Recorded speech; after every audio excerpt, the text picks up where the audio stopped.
Okay. So last year I really focused on my systems. Okay. I came from a different brokerage, and my old brokerage is very different. There's really no systems, right? We use the term here, killerized, and it's for a reason. Keller Williams is really big on your system. So back then, most of the leads we got were Zillow leads, and when you would have to meet the Zillow lead property, you didn't really have to pick the brains on anything, and just kind of, because usually people do business for the first person they meet, right? But if you don't impress them, if you don't wow them in that first appointment, then they might end up with somebody else. So last year, I really tried to focus on my systems. And a lot of the stuff that I'm sharing here is stuff that I have learned from attending many classes in your own very own market center, right? So even though there's like a subject and I feel like I already know it, I still try to attend it because there's always one golden nugget or two golden nuggets that you get from each class, or it's something that we need to be reminded of. So I know one day I'm gonna get an admin, right, an assistant. That should be all of our goals, is to hire leverage, right? Yes. So what I've been working on these last couple of months is already my systems for my admin. So think about what stuff do you repeatedly do that somebody could do for you, right? So on this specific one, on the very last page, when I get somebody that calls me about thinking about selling, I wrote down everything that I do because, we typically forget a thing or two. I don't know if you guys know this, but after you're done reading the book, you forget 80% of it. So the first thing I do is I send them a thank you card. Okay, and I got this from a podcast. This guy, he's like in the luxury space. And he tells them, thank you for reaching out to me, right? You give him a compliment. People love compliment. So if you can, really try to get to know them. And, oh my God, it was great meeting. It was great talking to you. You sound like such a funny person. Tell them how they will get treated, and that I'll be honest with them at all times. I understand you can give your business to someone else, and that is why I do not take anything for granted. Right? Because it is true, they can give their business to anybody. But showing gratitude kind of makes that human connection, and it kind of makes them feel differently about you, because you're not just in it for the transaction. Many agents are just in it for the transaction and the money, and a lot of times people can sense that if that's like your motives. So then the thank you card that I send out is I actually have two. The first one that I sent out is, you can get it from the Dollar Tree. It's like 6 1 for $1, right? And that's the first one I sent out. I have another one more personalized to my brand that I send after the listing appointment. So after I send a thank you card, 2 to 3 days later, I mail how can I sell your house for top dollar. And this is something that I got from Aurora and Hector, which then they got from Sophia, right? If you guys want the link to this, just email me and I'll happily forward it to you, and I'll pass this around. I also send them the 196 steps I execute to get your home sold fast and top dollar. I got that from Sophia, and I just personalized it, changed a little bit of things.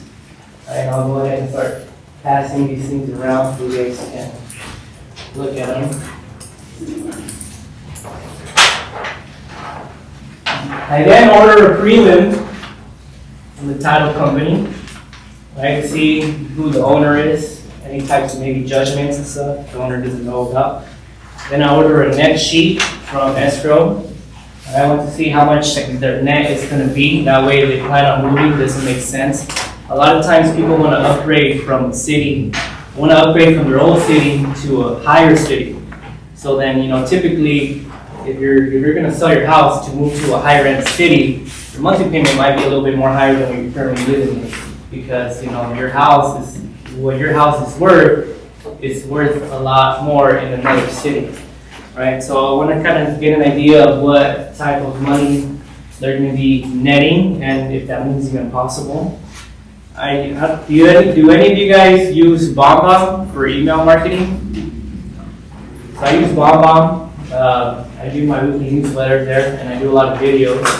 So I also do videos on my social media, but if it's very informational videos, I save those videos and I add them to like a campaign, kind of like smart plans, but BombBomb allows you to send videos. So I made a video like a year ago on seller tips, and I emailed that video to them to kind of get their house ready to sell. Then I have a Google Sheet, seller's intake form. I emailed that to them as well to get to know a little bit more about the situation.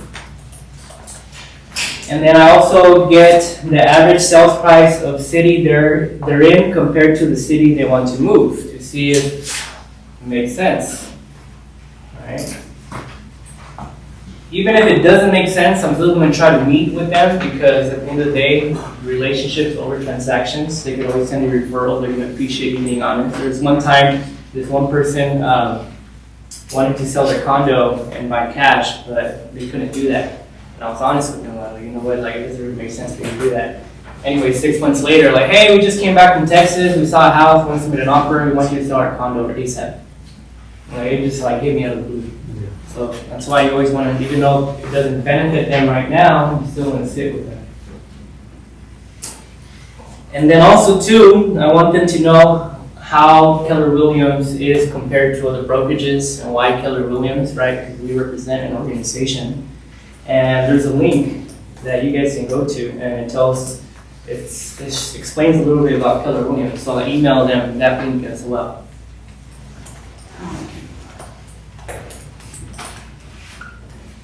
Okay, so you see how like all these things, for the most part, an admin can do. So that's why I have my systems ready. So when my admin comes in, like, hey, this is what you got to do. It's very, very simple. Right, so there's stuff that you guys can start working on that you see you guys repeatedly do, write it down. That way you get ready to hire somebody, an admin. They already have a guideline of everything, and you don't have to spend a bunch of hours trying to figure it out right before you hire them or during after you hire them. And I don't like to forget anything, so that's the whole point why I do the checklist. And then on the bottom, before I go to my listing appointment, I have a checklist of what I need to bring. First one is the CMA. Second one is the net sheet. Then after that, do actives, pendings, active under contracts, expired, Zillow, and Realtor estimates. So I'm trying to hit it from all angles. My listing checklist, which is what you guys have in front of you guys. Mine's laminated. I got this from Sophia, just kind of branded it to myself.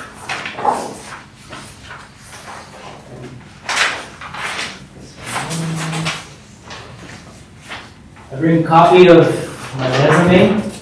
So I don't know if you guys know this, but there's something called resume paper. It's a lot thicker than your regular computer paper. So I'll go ahead and pass that around too. The RLA, SELM, TDS, SBQ. The listing agreement, just in case they're ready to sign right now. In case, I always do a sell because, I want to get that listing contract signed as soon as possible. But, marketing and all that takes time. Set the home up for sale. Get the photographer, videographer out there, that takes time. And then the TDS and SBQ, I do that with them too. That way, if they do decide to list, they have already an idea of what they need to be disclosing. I was telling you to disclose everything about the house. You keep this form as you think of things, because sometimes you forget things. If somebody's been living in a house for like 10 years, you kind of forget what you did 2 years ago, 3 years ago. A copy of the prelim that I leave with them. I also take a list of actives in the cities, and I filter it by price and bedroom. A list of pendings in the cities, filtered by price and bedroom. That's separate from the CMA, because the CMA, I just like to focus on straight closings because that's what the appraiser is going to use for the value. And then I there's something called Info Sparks that you guys have access to as well when you guys open up your MLS website. And it has a lot of data that you can pull from different cities. So if somebody wants to, again, move from, like, for example, Beaumont to Murrieta, they got to see the different, I show them the different appreciation, right? Because Murrieta to Beaumont, it's like $100,000 in difference. What is that thing called on that? Info Sparks. Oh, yeah. Info Sparks. And then after we meet, I give them a personalized thank you card. Hey, thank you for your time. I just get real personal with it. And I try to trigger the emotions of people. And again, I got this from Sophia, right? After attending so many classes. If you're never done learning, I try to have a mindset that no matter how old I am and how experienced I am, I always want to come in the perception of the student. Okay, so Vistaprint is 50% off on Black Friday. So I got these like 2 years ago. I still have a bunch, but I it's a thank you card and I just put my logo in the back. So I try to, make everything look the same. Yeah. Same brand. We were just talking about Talking that. about that. Right, so my pre-listing packages, the 196 tags, the pre-listing package too. If you guys took the Gene Rivers, was it Market Clinic? Yeah. You talked about the importance of it, right? Yeah. So some of his ideas on his, I used on mine.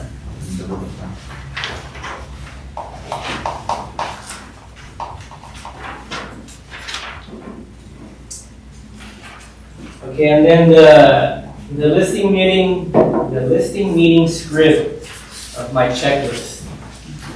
Okay, so I try to keep everything the same. Sometimes there's a very good script, and if you guys don't write it down somewhere, there's a high chance you're gonna forget about it. If you read about it in the book and you don't write it down somewhere, you're gonna forget about it. So I try to, if I hear of a great hook, a great script, a great something, and I try to say, okay, where could I put that thing on my checklist? That way I say it over and over and over. When it's time to have a listing meeting, I know exactly what to say. So on the intro, I always ask them for their ID, right? You all know. Well, not everybody attends the classes here. When you ask somebody for the ID, it kind of gives them a different perception, because I don't really think any other agents are asking them for ID. And then Lorena had a story about somebody that works in what was her field? Yeah. My listing that I have currently, I didn't know where these people worked at. So anyways, after we walked the property, they wanted to go ahead and list. So I asked for their ID, and she turns around, she's like, thank you very much. She's like, because I work for the DA's office. She's like, and they sell people's houses right underneath their nose without even knowing it. Mm-hmm. So that's a big plus. Yeah, something very different, something special is going to help you stand out, especially if you're interviewing other agents. Right? You never want to assume they're only interviewing you. Even if they're like family or friends, you still got to treat them, like you know what you're talking about. If I share, if I may, I actually have a friend, he's in the LA area, he's selling the property, and they got that it was actually the tenant selling the property, up until when they were have to get the grantee notarized, and they had the notarized for the ID, like, you're not the owner here, and it was the tenant selling the property. Yeah. Yeah, so it was an absentee owner out of state, never went to the property, just running around. Yeah, it's crazy. It's like, oh my God, they just got saved. Yeah. But, there's crazy stories out there, so that's good. I never done it, but I will be doing it for now on. Yeah, it's very, imagine. That came from me. I was getting fired from, as a loan officer for doing the loan for the tenant as well.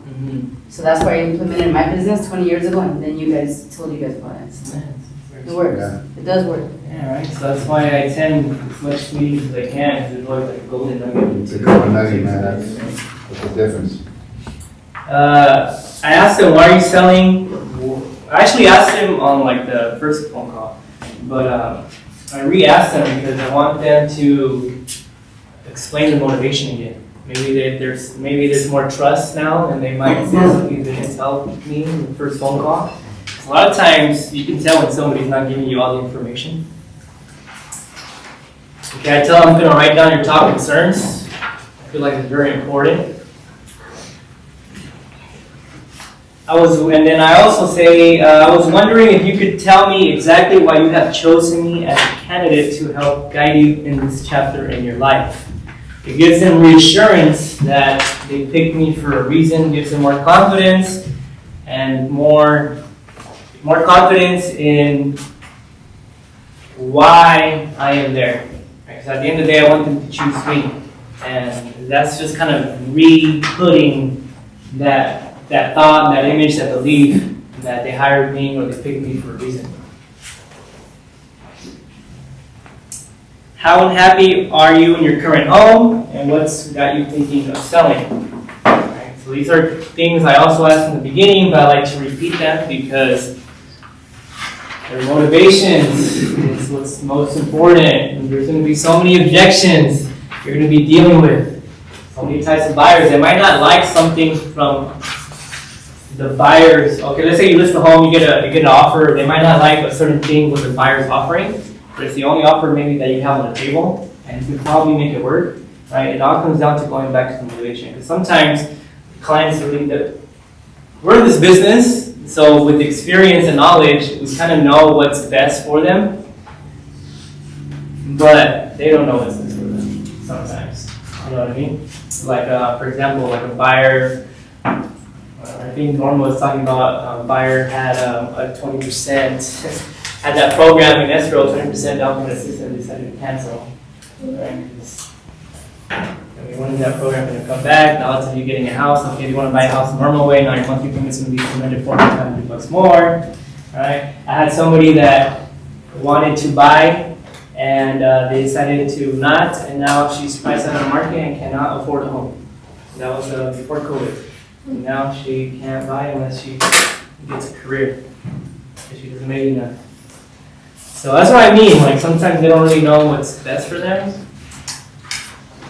Don't mean to sound like ignorant, but and in that aspect, that we kind of know where the market is heading. We kind of know that renting goes up every single year. Mortgages just become more expensive. The cost of waiting. People don't understand the cost of waiting.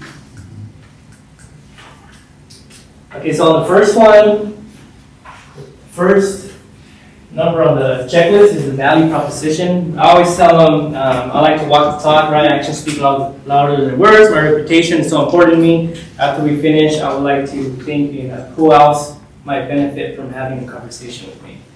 So I tell them I don't like talking too much about myself because I believe actions speak louder than words. And you would see that, once we start working together. The database, I go into our database with Keller Williams, marketing with Keller Williams. You can Google it, and then I asked them, did you look into that email that I sent you the other day?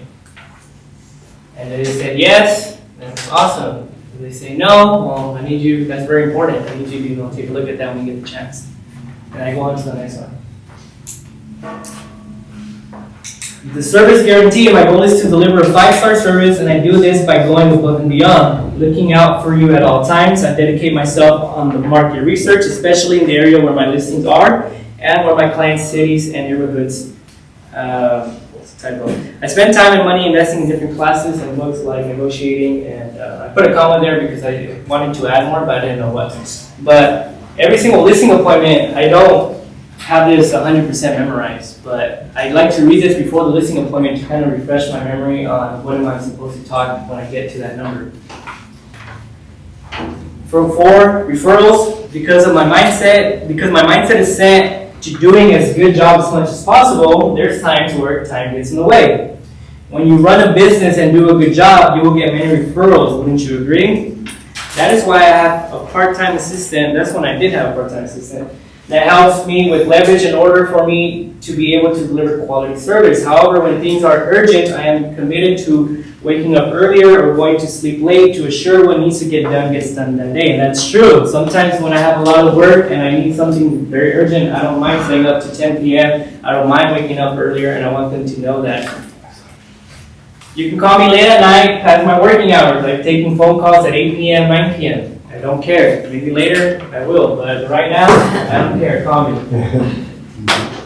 You can call me late at night past my working hours if you really need to speak to me. That doesn't bother me as to other companies where they stop working at certain times.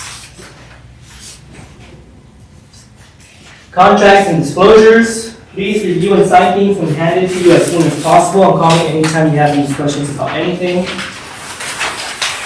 There's urgency. I like to create urgency. If I send you something, you don't procrastinate. Don't procrastinate on it. It's very important. You get to reading as fast as possible. Makes things a lot easier. 6-7 MLS marketing photography.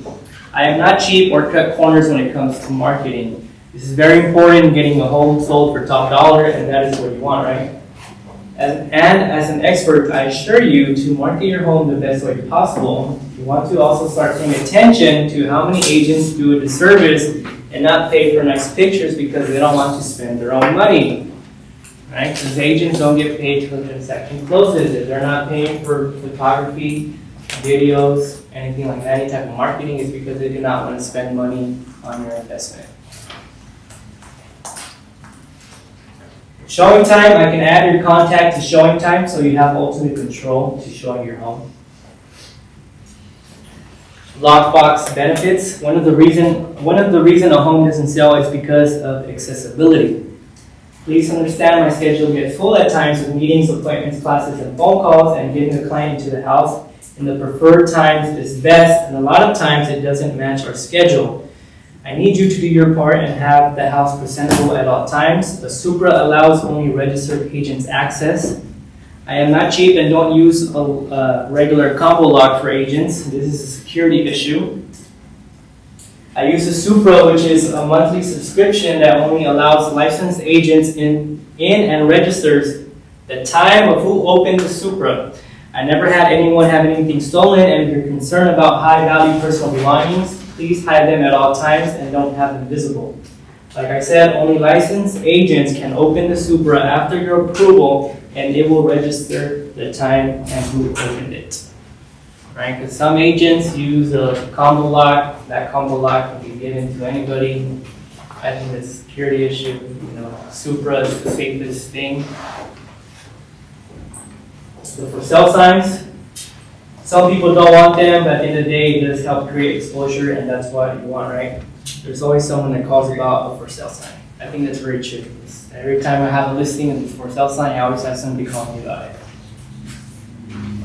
Some of these are blanks because there's many different ways to go about it, right? The calibration, finding buyers. We talk about Keller Williams organizations, our systems, 12 commission. That one alone is very a topic of its own, right? Some people, they don't have an issue, but the way I go about it is, my fee is only 3%. I use the word only because it minimizes, it minimizes to something related. It's only $100. It's only, if you can pay attention to marketing companies and stuff, they always use the word only. So I said my commission is only 3%, but let's see what we could charge on the buy side. And then I kind of avoid that. Because I don't want any objections on the commission. But if I do get objections, then I explain to them how 1% goes to the broker, 1% goes to taxes, and then 1% goes, to pay my family and my bills. If an agent's charging you less, where do you think they're cutting corners from? They gotta feed their family, they gotta pay taxes.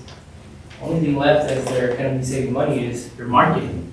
And at the end of the day, we want to market your property as best as possible because it's gonna help you get top dollar. And top dollar is what you want, isn't it? Tie down, right? If you don't know what a tie down is, you need to come to my scripts roleplay class. On Mondays at what? At 9 a.m. Yeah, it's Monday. Wait! No, those good. Is it hot in here, y'all? Okay, showings. Okay, buyers will respond in 3 ways, right? We get a lot of showings and a handful of offers in the first 3 weeks. We marketed it right and priced it well. Right, this is actually, I got this from Family Reunion. Right? So again, like I find things and like, okay, this is freaking great. And where can I put this on my checklist? Because if I don't do that, I'm gonna forget, I'm never gonna use it. Okay, because if you price it too low and you get a bunch of offers, or I'm sorry, if you get a bunch of offers the first week, the seller might think you priced it too low. Right, so you want to handle it. You want to handle that before you come to that. If that problem ever occurs, you touch base on before the house. We never really know how the market's going to react until we actually put the house up for sale, right? So if we get a handful of offers in the first few weeks, we market it right and price it well. If we have a handful of showings and no offers, we're in the ballpark.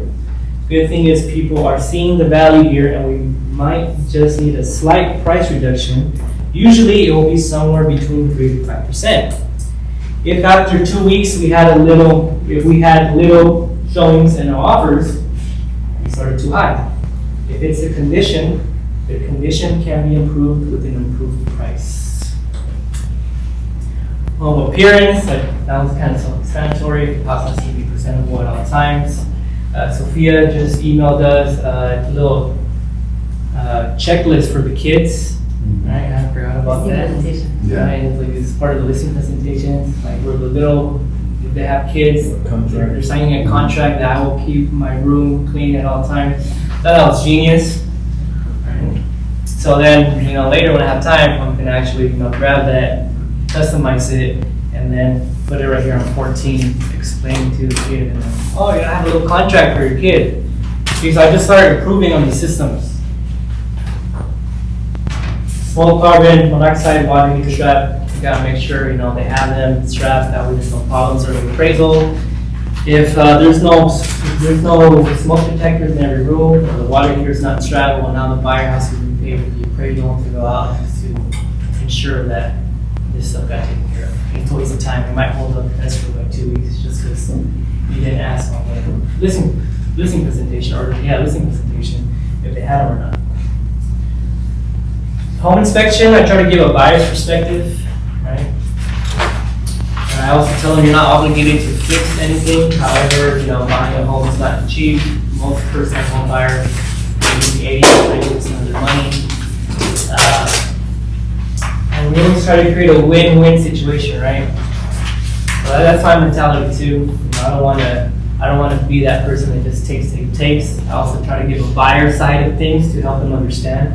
Sometimes that's what a seller really needs. The seller's just thinking about themselves, but then if they're in a position of buying a home and then the card switch, it might be easier to negotiate repairs.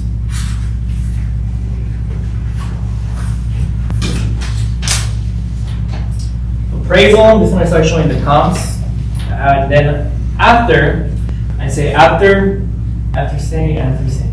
seeing this information, what price would you like to position your home? I try my best not to pick the price. I want them to pick the price. Okay? But they always ask, what do you think I should list it for? Well, I think you should do this, right? I also tell them, I'm not going to tell you what you want to hear. I'm going to be honest with you because you want an honest agent, don't you? A lot of agents, if the house is worth $500,000 and you think it's worth $600,000, and an agent tells you, oh yeah, I can sell it for $600,000, you think they're telling you that just because you want to hear that? A lot of times agents lose deals because somebody tells they can sell it for more. But then, another script. If me and this other agent are looking at the same data, where do you think they're getting this number from? Do you think they might just be telling you what you want to hear? We could list it at that price. I have no problem listing at that price. We could always do a price adjustment. I don't want to lose this relationship just because you feel like I gave you a price too low. We could start at this price, and if nothing happens in 2 weeks, 3 weeks, then we can come down to my price. Does that sound fair enough? Is your goal to list it or to sell it? Yeah.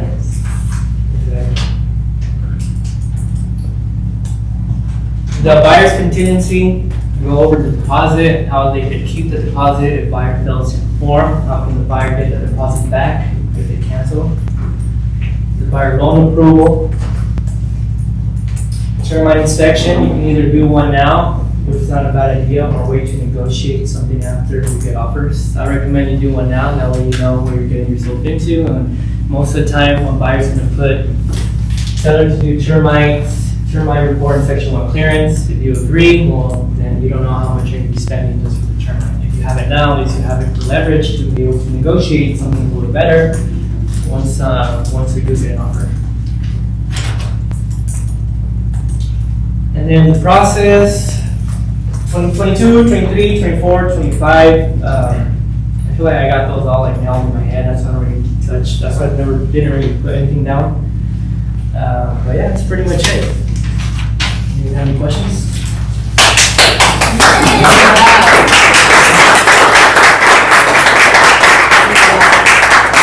A lot of it is just from attending these classes. Right? Tell the camera. Come in, man. Just come in as much as possible. Even if you feel like you know the subject, you're always going to get like a nugget or two. Yeah. Every single time. Every single time. I was in a top agent mastermind yesterday for 20 million above producers, and in there, the room were just really heavy hitters. Like for example, one of them is Derek Oy. His team out of Chino did 455 million in volume in 2022. 455. Yeah. And my aha was that he didn't say, I'm a top producer, I'm not gonna go to this meeting. He got there early, he was in the front row, and he took more notes than anyone else.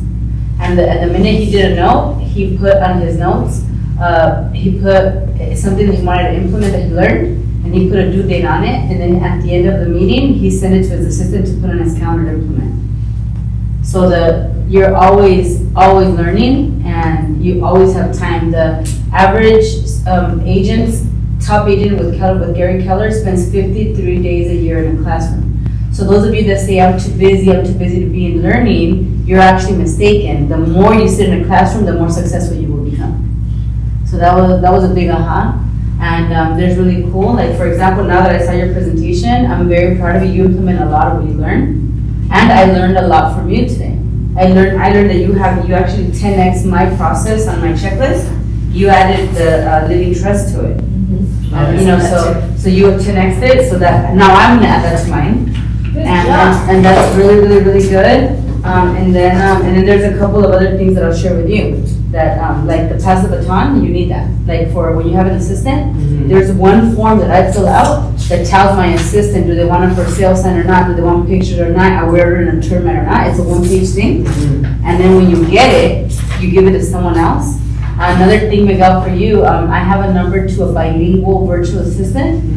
That's bilingual, and I finally got one. And I've been trying to get. I met him through Tano, and it's a legit company. And they're in Mexico, the virtual assistants, and they're anywhere from $4 to $7 an hour, and you can use them a minimum of 15 hours a week. And so I think that would be a good step next. Pretty good. Yeah. If anybody else is interested, virtual assistant. And then there's some that, just he needs bilingual. I need bilingual, right? Yeah, so very, very extremely proud of you. Yeah, thank you. I appreciate that. Also, too, real quick, I used to have these folders in better quality, and then I ran out. I'm back on Amazon. Like, let I found some cheaper ones. Yeah, they're way cheaper. The quality, you feel the quality, right? You get what you pay for, right? Yeah. So I'm still using them. Obviously, I'm not throwing away, but just for you guys, if you guys do order these, there's better quality than this. Yeah. So the whole thing he said about Vistaprint, what you do is you go on Vistaprint and you order and design everything you want, and then you put in your cart, and then you call them Black Friday, and then they give you a 50% discount. I learned that trick. Hey, I learned that trick a long time ago. Okay, like just leave it in your cart, and then they'll do it for you. So it'll be enough for the next year. So on Black Friday, order 1 year supply. I have 2 years supply. Yeah, let's do that. My thank you card, I still have a bunch, I still have a bunch of stuff that I got. Well, at that discount, you can triple, you know, right? Yeah, So, you got so much stuff. Yeah, I got everything like 80% off on Black Friday. Oh, yeah. Wow. Folders, the business, like it's huge, so, Tax write-offs, yeah. Right on too. Exactly. Yes, it is. Thank you so much, Miguel. Any questions? Yeah, thank I was just gonna ask if I could get a copy of the folders. Which- Like if you could email me your. Oh. Oh, the list presentation. Yeah. How about you do this, Miguel? How about you put everything in a drive and then send it to Kirsten and send out to everybody? If you want to just send me those packets, because I already have these in a drive to go on the website, so just We send put me. everything on our website, so if you're gonna get it, No, it's I like, don't. Yeah. Go to Miguel Diaz tab. Yeah. Yeah, well, hopefully you guys learned a lot. Like I said, start working on your systems. Start working on your systems. I really love the living trust conversation, that is awesome. Yeah. Good Yeah, job. that's nice. Yes, it is. Good job.